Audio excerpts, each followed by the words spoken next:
Celebramos la fiesta de los santos inocentes. Todo un misterio. La Navidad es un drama y parece mentira que estemos celebrando algo tan duro, algo que nos puede escandalizar, que Dios haya permitido, que para que se salve el Verbo encarnado mueran unos niños que, bien, seguramente no fueron muchos, calculan los escrituristas que en un pueblo de unos 2000 habitantes pues podían haber nacido en los 2 últimos años unos 20 varones, pero díganle a sus madres que son pocos. Es un auténtico drama y no parece como digno de llamarlo fiesta, y menos en estos días de Navidad. Pero nos viene muy bien, porque la Navidad dulcificada, la Navidad empalagosa, no seduce a nadie y acaba atragantándose. La Navidad es un drama que está llamado a llenarnos de esperanza. Vamos a preguntarnos hoy qué puede aportarnos una fiesta tan dramática, una fecha que parece hablarnos de la victoria del mal, de la derrota, porque sí, Cristo salvó, pero hay unas 20 madres que han visto el drama terrible de que un rey cruel asesine por temor a sus criaturas. Bien, esto lo dice desde el principio, desde el día de Navidad hemos escuchado eso de que vino a los suyos y los suyos no le recibieron.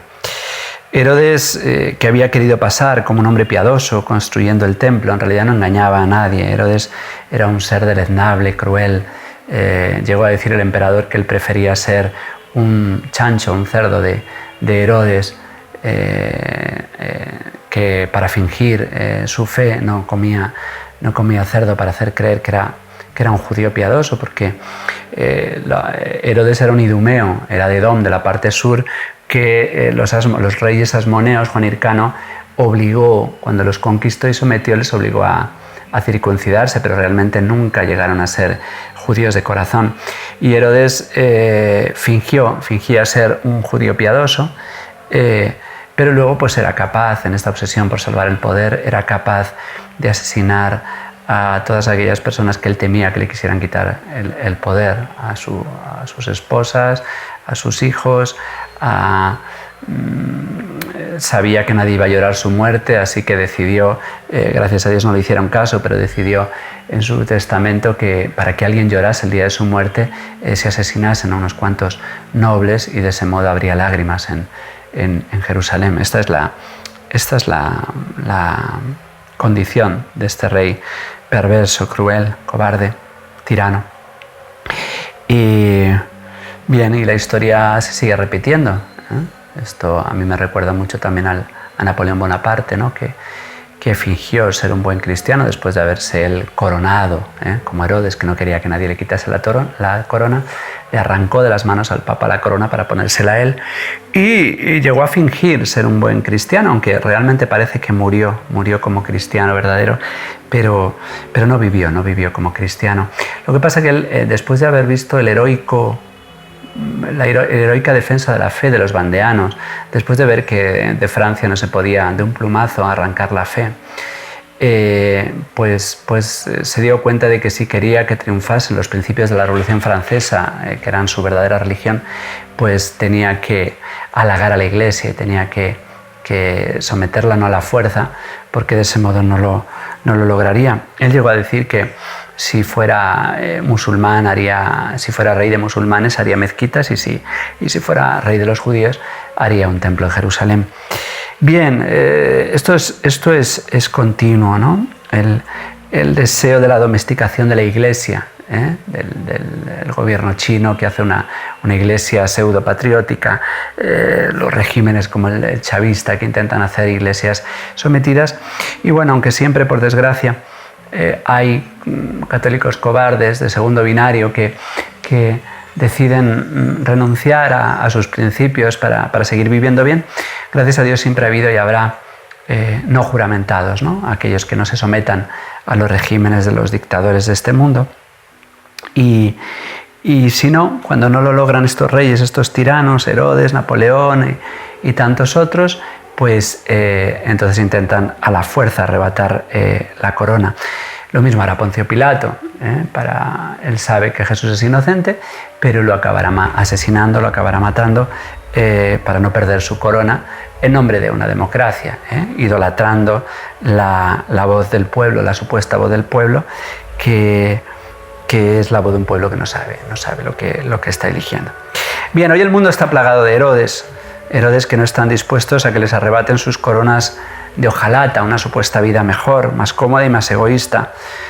Una sociedad que asesina a 50 millones de habitantes, de niños, habitantes de los senos de sus madres, y que encima disfrazan su crueldad y su egoísmo de ternura, ¿no? Hoy asombra ver cómo tantos proabortistas te hablan sin ninguna vergüenza de cómo cuidan a sus animales, de cuánto gastan en ellos, de cómo lloran cuando mueren, y nos quieren hacer creer que tienen un corazón como el de la Madre Teresa de Calcuta, cuando han sido capaces de colaborar a este genocidio que está ocurriendo todos los años, ¿no?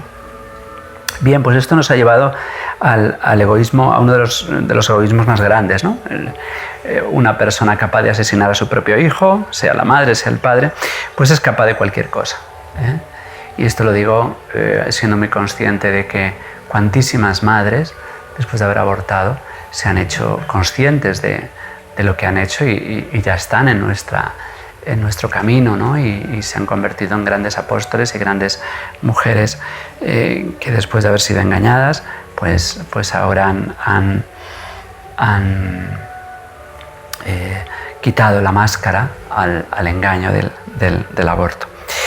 Bien, nos puede ayudar mucho a pensar este misterio que todavía no resolvemos. ¿Por qué celebramos la fiesta de los inocentes? ¿Por qué llamamos fiesta a un drama que hoy se repite? No se repite, se acentúa y se multiplica. De los 20 niños que asesinó Herodes a los 50 millones anuales que asesina nuestra cultura moderna. Y Herodes era un pagano, era un idumeo, pero nosotros somos bautizados, son los países bautizados los que han aprobado el aborto. Bien, pues San Juan en realidad denuncia esto en su primera carta. Les recuerdo que toda la Navidad, desde ayer, día de San Juan Evangelista, vamos a estar leyendo prácticamente entera la primera carta del apóstol San Juan. No todos los días haremos alusión a ella, pero tiene mucha importancia. Dice, ayer comentábamos los primeros 4 versículos y hoy seguimos a terminar el capítulo 1. Les anunciamos el mensaje que hemos oído a Jesucristo. El que era el Verbo, ahora lo llama Jesucristo, porque la palabra se ha hecho carne, se ha hecho Jesús, se ha hecho humano. Dios es luz, dice, y no hay en él oscuridad alguna. Y si decimos que estamos en comunión con él y andamos en la oscuridad, mentimos y no practicamos la verdad. ¿De qué está hablando San Juan? De cristianos que dicen que viven en la luz, pero que están siendo seducidos por prácticas paganas. Son estos gnósticos que decían que habían recibido unas enseñanzas particulares que no eran públicas, sino que eran solamente para los apóstoles y esa élite de personas más espirituales que tenían una gnosis, un conocimiento especial, y entonces a ellos les estaban permitidas cosas que a los demás no. Entonces ellos sentían sin ningún pudor que estaban autorizados en el nombre de una supuesta doctrina secreta a participar en unos banquetes terribles, en bacanales, en orgías, y San Juan está denunciando a estos primeros gnósticos que van a hacer tanto daño a lo largo de la Iglesia en estos primeros siglos. Y San Juan habla de los que dicen que están como en comunión con él, pero viven en la oscuridad. Habla de los nicolaitas. Y nosotros hoy, pues como decía, estamos compartiendo muchas veces en la iglesia y muchas veces en los púlpitos con personas que en nombre de la fe, de una supuesta apertura, de un supuesto diálogo con el mundo, pues también están caminando en las tinieblas, y entonces defienden públicamente la sodomía, incluso el aborto, la comunión de los abortistas. Bueno, pues San Juan evidentemente se está refiriendo a estos. Esta es una fiesta de dolor, es una fiesta en la que hay lágrimas. Cuando San Mateo, el evangelista de hoy, nos cuenta el drama de los inocentes, cita un pasaje del profeta Jeremías, Jeremías 31. Dice: un grito se oye en Ramá, llanto y lamentos grandes. Es Raquel que llora por sus hijos y rehúsa el consuelo porque ya no viven. En esta fiesta hay lágrimas, hay mucho dolor. ¿De qué está hablando? Está hablando de Raquel. Raquel es la esposa de Jacob, muerta en el parto, que ha tenido un hijo al que ha llamado no Benjamín, primero le ha llamado Benoní, el hijo de mi dolor, refiriéndose a esa muerte que provoca el parto. Pero Jacob le cambia el nombre, Benoní por Benjamín, ya no es hijo de mi dolor, sino hijo de mi diestra. Y esta esposa de Israel, muerta y enterrada, parece ser en Belén. Hay sus disputas dentro de la misma escritura, pero bueno, parece que está enterrada en Belén. Llora en Rama. ¿Y por qué llora? Bueno, Raquel muerta llora en Belén, donde está enterrada, muy cerca de allí, en Ramá, que es una población donde los desterrados que van a ir a Babilonia, entre ellos Jeremías, están llorando porque es un campo de concentración que es la primera estación para su deportación, que va a durar toda una vida, va a durar 70 años, muchos, la mayoría no volverán. Es el dolor de Raquel, que representa, es como madre porque Raquel es madre de Benjamín y es madre de José. La tribu más importante de José es la tribu de Efraín, que está en el norte. Entonces Raquel representa un poco, es como la madre del pueblo, del sur y del norte.